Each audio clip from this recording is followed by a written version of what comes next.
আসসালামু আলাইকুম everyone, I hope সবাই অনেক ভালো আছেন। আজকে নিয়ে আসলাম ভিন্ন রকমের একটি রেসিপি, তা হলো নেহারি। আমাদের যা কিনা সবারই কম বেশি সবারই পছন্দের।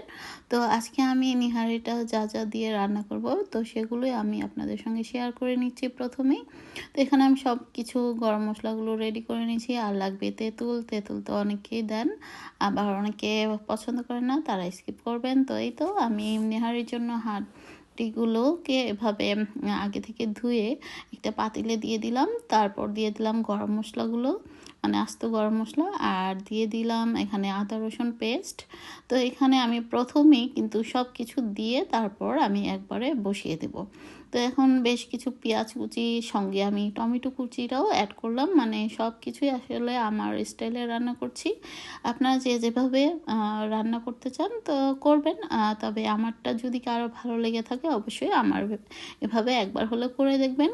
আই হোপ মানে হতাশ হবেন না বা নিরাশ হবেন না। তো এখানে আমি বাকি যে মশলাগুলো সেগুলো দিয়ে নিয়েছি। তো আপনারা চাইলে কিন্তু কষিয়েও রান্না করতে পারেন, তবে অন্য সময় আমি কিন্তু মাংস কষিয়ে রান্না করি। আজকে যেহেতু হাড় মানে এটা হচ্ছে ভেড়ির হাড্ডি দিয়ে রান্না করছি বা নলা, তো জানি না কে কী বলেন। তো যাই হোক, এভাবে সব ধরনের গুঁড়া মশলাগুলো আমি দিয়ে দিচ্ছি। হলুদ গুঁড়ো, মরিচ গুঁড়ো, ধনে, জিরা এবং কারি পাউডার, পাপরিকা গুঁড়ো, গরম মশলা, এবং দিয়ে দিলাম স্বাদ মতো লবণ, এবং দিয়ে দিব সামান্য একটু চিনিও দিয়ে দিব টেস্টের জন্য, আর দিয়ে দিলাম গরম পানি। তো এই তো সব কিছু দেওয়ার পর সামান্য, একদমই সামান্য একটু তেল দিয়ে দিয়েছি। যেহেতু এই হাড়ের মধ্যে কিন্তু অনেক চর্বি বা তেল বের হবে এটা যতই সিদ্ধ করব। তো পরে তো দেখতে পারবেন প্রচুর তেল বের হবে। আমি কিন্তু এর চেয়ে বেশি কোনো তেল অ্যাড করিনি। আর লাস্টের দিকে একটু তড়কা দিব। তো এই তো এখন আমি ধুয়ে রাখা বুটের ডালগুলো দিয়ে দিচ্ছি, আর খুব বেশি বুটের ডাল দিইনি। তো এই তো আমি মোটামুটি বেশ গরম পানি দিয়ে দিলাম।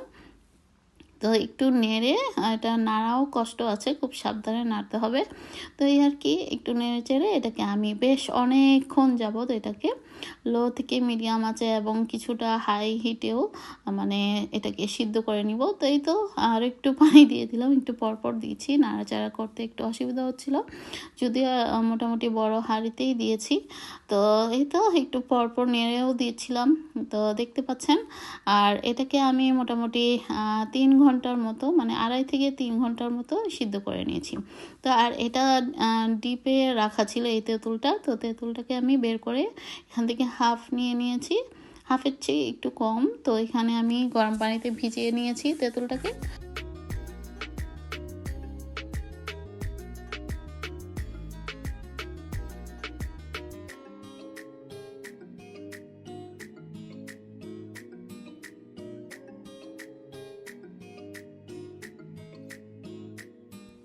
তো আমি কিন্তু একটু পরপর নেড়ে চেড়ে দিচ্ছিলাম, আর একটু পরপর পানি দিয়ে দিচ্ছিলাম যখনই কমে আসছে।